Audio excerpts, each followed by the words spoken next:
బాధ్యతాయుతమైన పదవిలో ఉన్న రేవంత్ రెడ్డి ప్రజలు, రాష్ట్రము, రాష్ట్ర హక్కులు కేంద్రంగా కాకుండా రాజకీయాలు కేంద్రంగా బురద జల్లడమే లక్ష్యంగా ఆయన మాట్లాడుతూ ఉన్నారు. So I appeal to the media, kindly ఎవరు మాట్లాడినా కూడా అవాస్తవాలు ఉంటే మీ దగ్గర ఆధారాలు ఉంటాయి, మీకు అన్నీ తెలిసి ఉంటాయి, క్రాస్ చెక్ చేసి వార్తలు ప్రసారం చేయాలని, వార్తలు రాయాలని, నిజాలు ప్రజలకు అందించే విధానానికి మీ వంతు సహకారం ఉండాలని ఐ అపీల్. సరే, let's come to the subject. ముఖ్యంగా నిన్న కాంగ్రెస్ పార్టీ, ఇప్పుడు అది కూడా ఒకటి ఆలోచించాల్సిన అవసరం ఉంది. మీరు పెట్టింది ప్రగతి భవన్లో ప్రజెంటేషన్, ఇచ్చింది అధికారిక హోదాలో, ఓన్లీ కాంగ్రెస్ ఎమ్మెల్యేనే పిలుచుకుంటారా? దాన్ని అందరిని పిలవాలి కదా. If it is official presentation, why not to all? Gandhi భవన్లో పెట్టుకోలే కదా మీరు. అక్కడ ప్రజెంటేషన్ ఇచ్చింది ఆఫీసర్లు, ఇరిగేషన్ డిపార్ట్మెంట్ ఆఫీసర్లు, సచివాలయం నుంచి వచ్చిన అధికారులు. దాన్ని అందరిని పిలిస్తే ఇంకా వాస్తవాలు బయటకు వస్తాయి కదా. సో నిన్నటి పవర్ పాయింట్ ప్రజెంటేషను అది హైదరాబాద్లో ఇచ్చినట్లేదు, అమరావతిలో ఇచ్చినట్టు ఉంది. ఆ పీపీటీ చూసిన వాళ్ళకి ఏమనిపిస్తుంది అంటే, ఇది తెలంగాణ ప్రభుత్వం తయారు చేసిందా లేక చంద్రబాబు నాయుడు గారు తయారు చేసి అమరావతికి వెళ్ళి ఈయనకు పంపిండా అనేటువంటి అనుమానం మాత్రం ఎవరికైనా కలుగుతుంది. ఇలా బనకచెర్లను ఆపాలనే చిత్తశుద్ధి మీకుంటే మీరు చూపాల్సింది ఏంటిది? ఆంధ్రప్రదేశ్ ప్రభుత్వం, చంద్రబాబు నాయుడు గారు కేంద్రానికి రాసిన లేఖలు, జలవనరుల శాఖకు రాసిన లేఖలు, బనకచెర్లను ఆయన ఏ రకంగా ముందుకు తీసుకుపోతున్నాడో చూపించాలి. అది చూపించిండ్రా మీరు? దాని గురించి ఎక్కడా ప్రస్తావన లేదు. చంద్రబాబు గారు బనకచెర్ల మీద కేంద్రానికి రాసిన లేఖలు కానీ, ఆయన మాట్లాడిన మాటలు కానీ నీ పవర్ పాయింట్ ప్రజెంటేషన్లో ఎక్కడ నువ్వు చూపలేదు, దానికి స్థానం దొరకలేదు. ఇప్పుడు కాళేశ్వరం ప్రాజెక్టును అడ్డుకున్నాడు చంద్రబాబు నాయుడు, పాలమూరు ఎత్తిపోతల పథకాన్ని, దిండి ఎత్తిపోతల పథకాన్ని, తుమ్మిళ్ళ లిఫ్టును, భక్తరామదాస్ లిఫ్టును, ఎన్నో తెలంగాణ ప్రాజెక్టులను నేను అడ్డుకున్నాడు. దానికి ఎందుకు నీ పీపీటీలో చూపించలేదు? ఆంధ్రప్రదేశ్ ప్రభుత్వము మన తెలంగాణ ప్రయోజనాల్ని ఎలా దెబ్బగొట్టిందో ఒక్క ముక్కనన్న చూపించినావని నన్ను. అంటే బనకచెర్ల గట్టే బాబేమో రేవంత్ రెడ్డికి బంగారమో లెక్క కనబడుతుండ్రు. బనకచెర్లను ఆపాలని పోరాటం చేస్తున్న బీఆర్ఎస్ పార్టీ ఏమో ఈయనకు సచినపాము లెక్క కనబడుతుంది.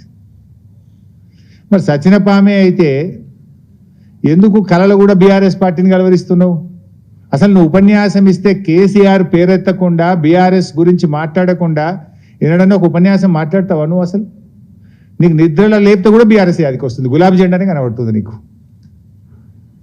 ఇప్పుడు నీ పార్టీ, కాంగ్రెస్ పార్టీ కేంద్రంలో 11.5 సంవత్సరాల నుంచి ఇలా అధికారంలో దూరంగా ఉంది. అనేక రాష్ట్రాల్లో కాంగ్రెస్ పార్టీ అధికారం కోల్పోయింది. ఈ దేశంలో అనేక శాసనసభల్లో కాంగ్రెస్ పార్టీ ఒక్క ఎమ్మెల్యే సీటు కూడా గెలవలేదు. మరి ఇలా కొన్ని రాష్ట్రాల్లో కాంగ్రెస్ పార్టీ ఒక్క ఎంపీ సీటు కూడా గెలవలేదు. అంత మాత్రాన నీ కాంగ్రెస్ పార్టీ చచ్చిన పామైందా? నేను అడుగుతా ఉన్నా. నువ్వు పిసిసి అధ్యక్షుడిగా ఉన్నప్పుడు ఈ రాష్ట్రంలో ఉప ఎన్నికలు జరిగితే నీ అధ్యక్షతన జరిగిన ఎన్నికల్లో కాంగ్రెస్ పార్టీ డిపాజిట్ గల్లంత అయింది. అప్పుడు కాంగ్రెస్ పార్టీ చచ్చిన పామైందా? ఈ చచ్చిన పాము లాంటి చౌకబారు ముచ్చట్లు మాకు చెప్పకు, నీ రాహుల్ గాంధీకి చెప్పుకునేది ఉంటే.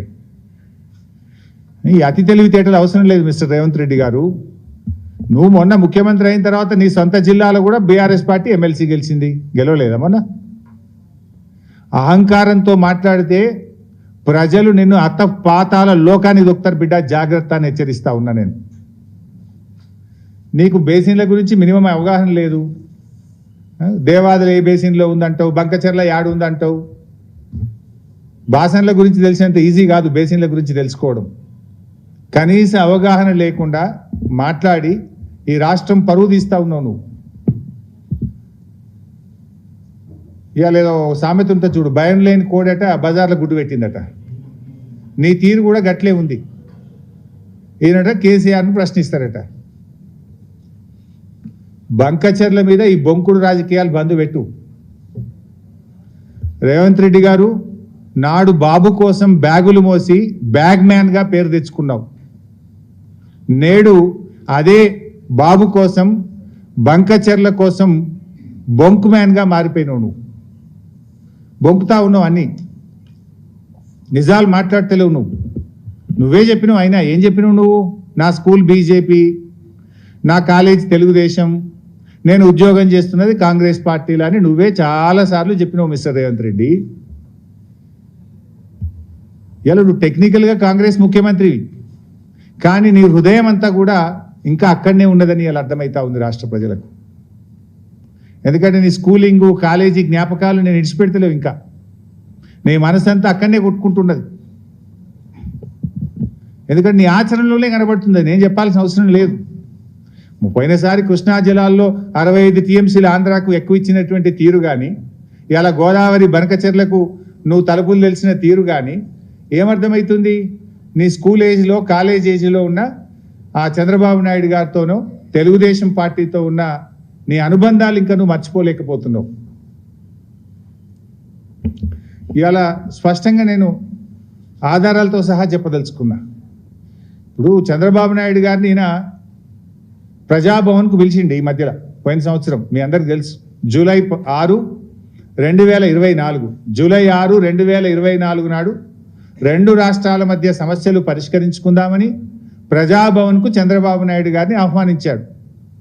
ఆహ్వానించిన తర్వాత ఆ విభజన హామీల ముసుగులో గోదావరి బనకచెర్ల చీకటి ఒప్పందం ప్రజాభవన్ ఆధారంగా రేవంత్ రెడ్డి చంద్రబాబు నాయుడు మధ్య జరిగింది. ఎందుకంటే జూలై 6, 2024 నాడు ప్రజాభవన్లో రేవంత్ రెడ్డి చంద్రబాబు నాయుడుల మీటింగ్ జరిగింది. ఆ తర్వాతనే ప్రాజెక్టు పనులు స్టార్ట్ అయినాయి. రేవంత్ రెడ్డి గారు అదే రోజు ప్రజాభవన్ వేదికగా తెలంగాణ నీటి హక్కులకు మరణ శాసనం రాసిండు రేవంత్ రెడ్డి. ఆ తర్వాత ఏమైంది? జూలై 6, 2024 రేవంత్ చంద్రబాబు కలిసిండ్రు. సెప్టెంబర్ 13, 2024 ఉత్తమ్ కుమార్ రెడ్డి గారు సతీ సమేతంగా బెజవాడకు పోయి బజ్జీలు తినొచ్చిండు. అక్కడ సైలెంట్ అయిపోయింది. ఇక బెజవాడ బజ్జీలు తిని బెజవాడకు పోయి చంద్రబాబు నాయుడు సతీ సమేతంగా కలిసి గోదావరి బనకచెర్లకు ఉత్తమ్ కుమార్ రెడ్డి కూడా పచ్చ జెండా ఊపిండు. ఆనాడు రేవంత్ రెడ్డి ప్రజాభవన్ వేదికగా, బెజవాడ వేదికగా ఉత్తమ్ కుమార్ రెడ్డి ఈ ఇద్దరు కలిసి ఈ గోదావరి బనకచెర్లకు జెండా ఊపిండ్రు. జూలై 6, 2024 ఏమో రేవంత్ రెడ్డి, సెప్టెంబర్ 13, 2024 ఏమో ఉత్తమ్ కుమార్ రెడ్డి. కరెక్ట్గా మీరు డేట్లు చూస్తే దాని తర్వాత ఇదే క్రమంలో నవంబర్ 15, 2024 నాడు ఆంధ్రప్రదేశ్ ముఖ్యమంత్రి చంద్రబాబు నాయుడు గారు ఇది నిర్మలా సీతారామన్ గారికి లెటర్ రాసిండ్రు. మీరు కలవంగానే లైన్ చూడండి. ఫస్ట్ రేవంత్ కలిసిండు, సెకండ్ ఈయన పోయి రేవంత్ రెడ్డి గారు దూలంగానే ఉత్తమ్ కుమార్ రెడ్డి సతీ సమేతంగా వేయించిండు బెజవాడకు. ఈయన సెప్టెంబర్లో పోగానే నవంబర్ నెలలో మన చంద్రబాబు నాయుడు గారు నిర్మలా సీతారామన్కు గోదావరి బనకచెర్ల ప్రాజెక్టుకు డబ్బులు ఇవ్వండి అని చెప్పి రాశాడు.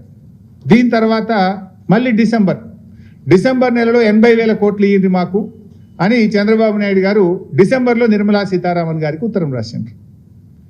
నవంబర్లోటి, డిసెంబర్లోటి. అయితే ఇంత కుట్ర జరిగినా కూడా రేవంత్ రెడ్డి మౌనంగా ఉన్నాడు. తెలంగాణ ప్రభుత్వం మాకు ఏం తెలియదు అన్నట్టు నటించిండు. ఉత్తమ్ కుమార్ రెడ్డి, రేవంత్ రెడ్డి ఇద్దరు నటించిండు. నవంబర్లో direct open letter Chandrababu Naidu గారు కేంద్ర ప్రభుత్వానికి లేఖల మీద లేఖలు రాస్తుండు. డిపిఆర్ తయారైతుంది, లేఖలన్నీ బయటకు వచ్చినాయి.